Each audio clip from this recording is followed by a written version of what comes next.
News 30 खबर दिन भर की में आपका स्वागत है। तो चलिए हम आपको बताते हैं आज की ज़रूरी खबरें।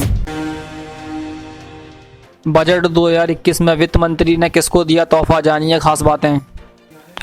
वित्त मंत्री निर्मला सीतारमण केंद्रीय बजट 2021-22 पेश कर रही हैं। इससे पहले वित्त मंत्री निर्मला सीतारमण और वित्त राज्य मंत्री अनुराग ठाकुर ने राष्ट्रपति भवन गए और वहां राष्ट्रपति से बजट पेश करने की अनुमति ली। इस बजट से सभी को काफ़ी उम्मीदें हैं। आम आदमी से लेकर स्वास्थ्य और अच्छा क्षेत्र तक हर किसी की निगाहें इस बजट पर हैं।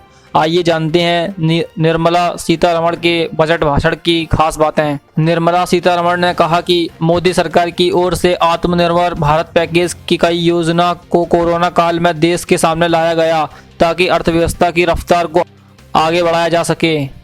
सीतारमण ने कहा कि आत्मनिर्भर भारत पैकेज में कुल 27.1 लाख करोड़ रुपए की मदद जारी की गई।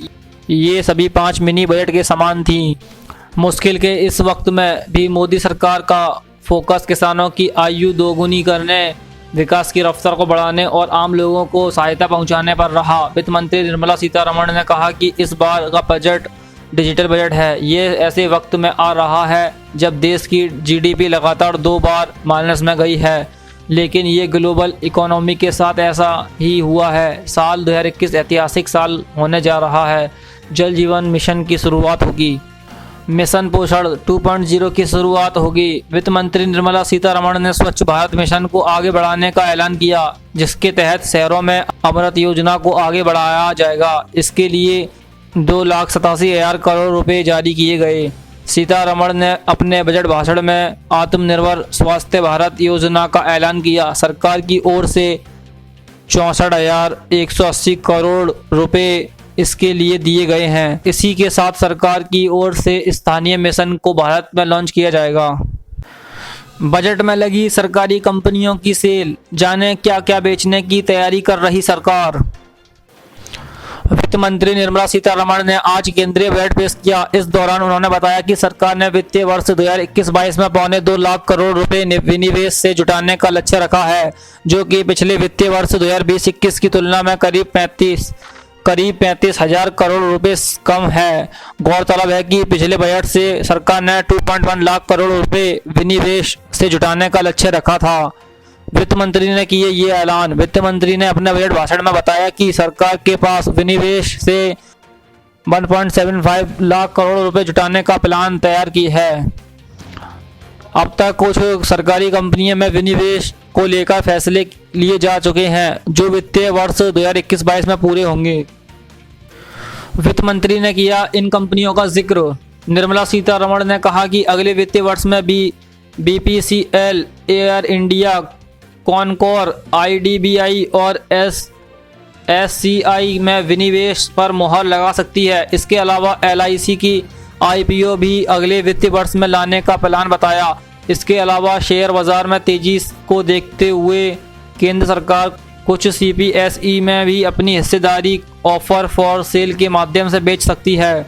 वहीं अन्य प्राइवेटाइजेशन डील्स भी नए वित्तीय वर्ष में पूरी होने का अनुमान है।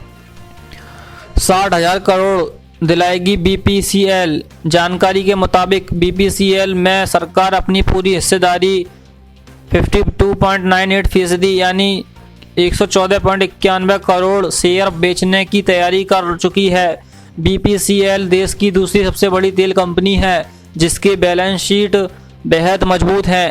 कंपनी हमेशा सरकार को मुनाफा कमाकर देती रही है। दरअसल BPCL के देश भर में करीब 17,138 पेट्रोल पंप हैं। सरकार ऐलान कर चुकी है कि BPCL के रणनीतिक खरीदार को कंपनी का प्रबंधन नियंत्रण भी ट्रांसफर किया जाएगा।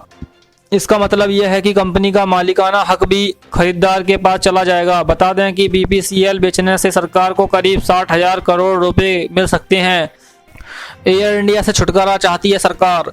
गौरतलब है कि सरकार विमानन कंपनी एयर इंडिया कर्ज में डूबी हुई है। ऐसे में सरकार इससे छुटकारा पाना चाहती है। बता दें कि सरकार ने साल 2020 में एयर इंडिया को बेचने के लिए कई बार बोलियां लगाईं, लेकिन खरीदार नहीं मिला। उम्मीद है कि अगले वित्तीय वर्ष में सरकार इसे बेचने में सफल रहेगी। गौरतलब है कि इस वक्त एयर इंडिया पर 60,074 करोड़ रुपए का कर्ज है, लेकिन अधिग्रहण के बाद खरीदार को 23,286 करोड़ रुपए ही चुकाने होंगे। बजट 2021 मोबाइल से लेकर चार्जर और सोलर लैंप तक होंगे महंगे। आम बजट 2021 में सरकार ने मोबाइल फोन के पुर्जों और चार्जर के साथ कई इलेक्ट्रॉनिक प्रोडक्ट पर आयात शुल्क बढ़ाने का फैसला किया है। घरेलू प्रोडक्शन को बढ़ावा देने के लिए सरकार ने यह कदम उठाया है। सरकार के इस फैसले से मोबाइल फोन के साथ चार्जर, केबल जैसे कई गैजेट और इलेक्ट्रॉनिक प्रोडक्ट महंगे होंगे। प्रभावी दर 1 अप्रैल 2021 से लागू होगी। आइए जानते हैं कौन कौन से इलेक्ट्रॉनिक प्रोडक्ट पर आयात शुल्क कितना बढ़ाया गया है। सरकार ने बजट 2021 में जिन इलेक्ट्रॉनिक प्रोडक्ट पर आयात शुल्क बढ़ाया है उनमें पहला नाम तार का सभी तरह के तार, केबल का है।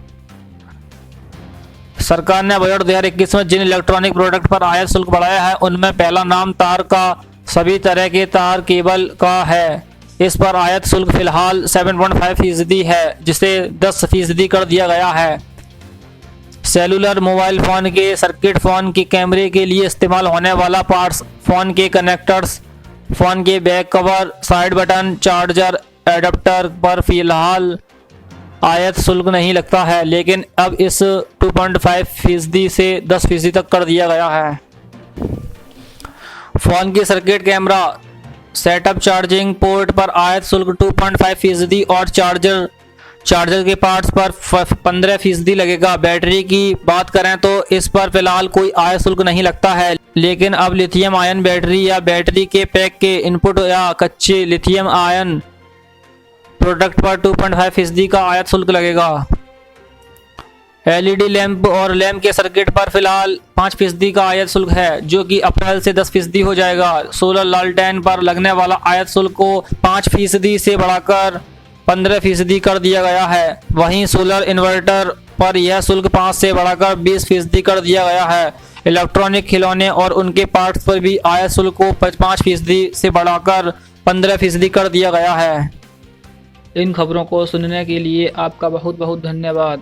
अगर आपको खबर अच्छी लगी हो तो भेज दीजिए इन खबरों को अपने दोस्तों में, और जल्दी कर लीजिए इस चैनल को सब्सक्राइब, जिससे आप रहें हर रोज़ हर ज़रूरी खबर से अपडेट।